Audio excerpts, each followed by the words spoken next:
This one's called Private Job Mini Digger. Like I've told you before, it's how I remember them in my heads. Now for the disclaimer, buttercups, switch off. Now then, how I remember these jobs over time, how I store them in my head, is a couple of words. So this one is Private Job Mini Digger, and it's a funny one. Never really used to do private jobs. This bloke had got my number from a finance company and said, "Do you get anything back?" I'm like, "Yeah, but I work for finance companies. You want to do a private job for us? Don't do private jobs because you don't pay well, and we don't really know where we stand because you haven't got a finance agreement." "No, this bloke owes me this bloke owes me that, he owes me this mini digger, and it's only a little tiny mini digger, and it was like a little tiny machine on tracks with a bucket at the front."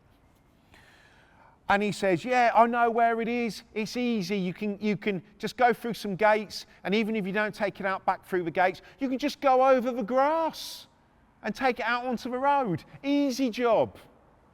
I'm not that naive, but it's an easy job. If it was that fucking easy, he would do it. And it always comes with the complications and the lies. And why has this bloke got the mini digger? It's all bollocks doing private jobs. You just don't touch them. So I said to this, "But I'm not doing it." "Yeah, but it's an easy one. I'll tell you what. I'll give you $2,000 to go and get it." I'm like, "Mate, I don't really want to do it. I'll give you $2,000, Sean." And I went, "But what happens if we don't get it? What happens if we go there and it isn't there? And it isn't the thing, and it's no collection, no fee. It's not, no, I'll pay £500 up front and I'll give you the rest when you get here." I was like, "Oh, fucking hell." I thought, okay, let's go, let's do it. Out of my better judgment, do it. So I took H, Conrad, who was about 6'4", and he had actually been sectioned a few times. And I took a bloke who was, who had the massive big long transit van, that's all I can remember. But he was supposed to be a bloody black belt Taekwondo expert or anything, but I always had my doubts about him. And I thought I'd take him just in case it kicks off.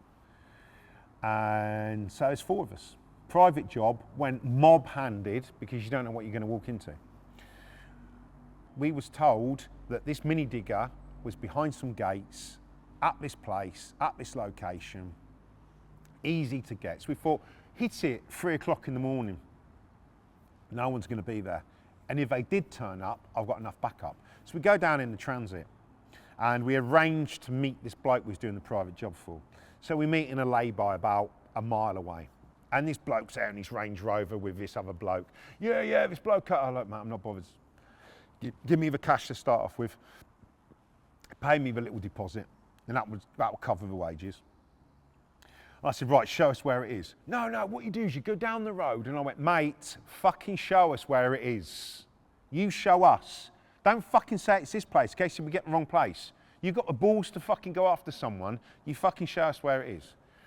And he goes, it's a little compound. And I went, "Just show us where it fucking is. And show us where, okay. So we drive down. He leaves his Range Rover. So we drive down in our van. Oh, got to tell you before, funny story on the way down. Conrad decides in the back of his transit, because the back of the transit was open, and it was this karate bloke's transit. Conrad decides, this is Conrad all over, he was going to make a cup of tea on the way down, because this bloke used to travel all over the country, so we had all this tea making equipment. Conrad somehow managed to set the back of the van alight and this bloke's sleeping bag with his little propane gas stuff. This is just Conrad all over. So on the way down, we'd had a bit of a fire situation. Met this bloke. This bloke was refusing to go to the compound with us. So it was already a bit of a disaster. In the end, he showed us. We parked up in the street and I said to Conrad, "Look, you wait here." And I says, "Just watch the van." I said to the other karate bloke expert or whatever he thought he was, black belt man, I'll call him. "You stay with Conrad, look after our van. Me and H will go and check out the yard." But it was like this, it was a small village. And it was just bizarre. It was a small village. And as we're walking through the village, and it's quite built up, this village. And as we're walking through this village, there's like an old petrol station, a disused petrol station, which round the back was this yard. We're like, mate, we're in plain view here. It's like on this high street. I thought you said it was just a little compound. Yeah, these are the gates. And he tried to run off. Well, hang on, mate. Wait here. Where's this mini digger? And there was these gates. It says petrol station, disused petrol station. Gates on the side. And he goes, it's that one there, right at the back. We looked in the yard, and there was all burger vans, like all like jigsaw, burger vans everywhere. And this mini digger was at the back. I went, why has he got burger vans? And he says, oh, we're all travellers. They're always like, yeah, mate, you really didn't give us this information when you said it was a private job. But doesn't matter, that's why I come mob-handed. And I said, so where's this field we can just drive over? If we get over there, where this mini digger, we can just drive straight out. Because there's a fucking edge there, mate. And he went, oh, to the left there. We looked to the left. Fuck off, big stream. I said, so, okay then, so if we get in that and drive it down the fucking stream, do we? What, sail off down the fucking river? He's like, well, it's like, oh, mate. I said, just go and wait in the fucking van. So I'm looking at H, and I'm like, going, mate, we're going to have to like snap this lock off. We're going to have to break in. We're going to have to break the lock off, break the chain, undo the gates, and then we're going to have to like move all these vans out the way and bring the digger out this way. He's like, yeah, I agree with you. And then I'm looking at H, and I've gone, don't look up, but I've got a fucking really weird feeling we're on camera.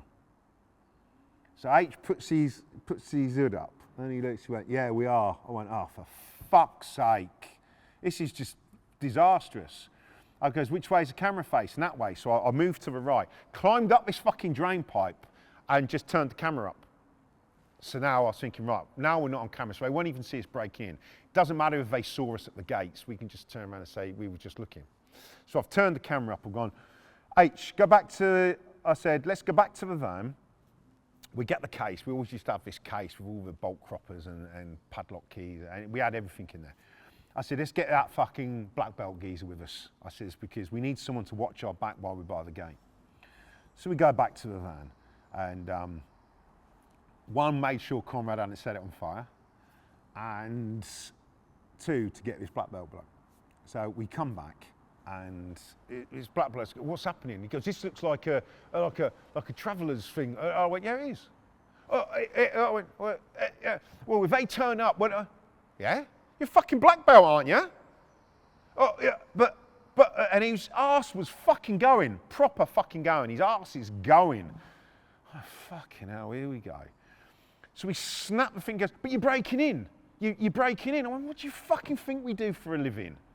I didn't sign up for this. And what happens if it's fighting? I was like, oh man, he was fucking flapping worse than a bird. So we just sent him back to the van. We just, oh mate, just go back to the van. Me and H snapped his fucking padlocks off. Open the gates.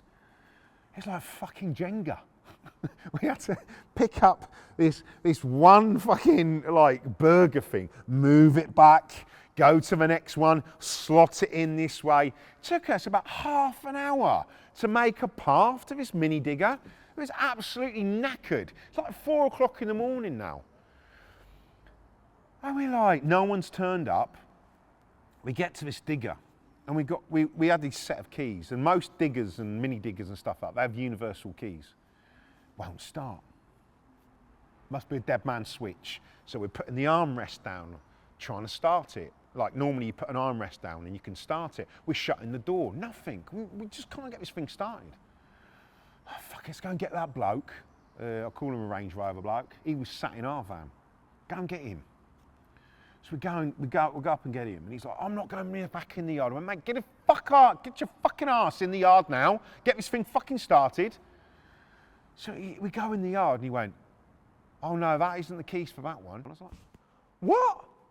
What do you mean that isn't the fucking keys for that one? That's the keys you've given us. That's the one we've come after. That's the one you said was ours. That's the one we just fucking broke into. That's the one you said we could drive over the grass. He went, that's not the one, Sean. But you fucking told us that was the one. He went, that's not the one. We've been there like probably an hour, maybe an hour and a half, breaking in, fucking moving everything around. I went, do you want that one? Seeing as they've got your one? He went, no, because it's not ours. I went, so where's yours then? We'll go and get it. Well, I don't know. I thought that was ours. I said, so you didn't fucking check. You didn't know that was yours. You didn't know it's... We've just travelled fucking 2 hours to get here. Oh, that's not ours. It's like, fucking hell. I thought, right, no one knows we've been in this yard. So then, me and H put every single bit of machine back where it was. We put the gates back as they was. We got the chain. We got one of our padlocks. I mean, the worst thing that's going to happen is they're going to turn up in the morning and wondering why their fucking key doesn't work. Fuck their padlock off in the edge. Just put another padlock on. I've climbed back up the drain pipe. I've positioned the camera down. And I'm thinking, if that camera isn't working, for all intents and purposes, people will just think someone's taken the piss and just swapped the fucking key, just swapped the padlock over. I'm fuming. I'm spitting feathers. We're walking back down the road and I'm fucking on like this, fucking on. I'm walking at the front. H is behind me carrying this fucking case, what we had, or a hold all the man, whatever we was having. He was following us with this bloke behind with his head held down. Cop car drives past us with his little old boy in it. He must have been his like fucking heartbeat. Don't even know what he was doing out there. Don't think we'd triggered any alarms off. So he drives past. There's me, there's H, and there's this bloke just walking down the street. Fucking 4 in the morning, holding a hold on. He just looked at us like this. And just carried on driving on. He must have thought, fuck that, this is a sleepy village. It's just not worth it. He just drove off. So then we got back to the van, and this bloke says, oh, can you take me back to my Range Rover? I went, yeah, you fucking paying us? He says, well, hang on a minute. He goes, what do you mean you didn't get the mini digger back? Fuck, I lost my shit, completely lost my shit. He'd already given us 500 quid. I think it was 2 grand he owed us. I completely lost my shit. And it started to fucking scare him a bit. And I was proper losing it. And in the end, I think we agreed if he'd give me another 500 quid, because I had enough to cover the guy's wages, and I thought, I fucking haven't just done this for nothing. So I think I drove him to a cash point machine, frog marched him to a cash point machine. He gave me another 500 quid out of the cash machine. And that is why we didn't do private jobs.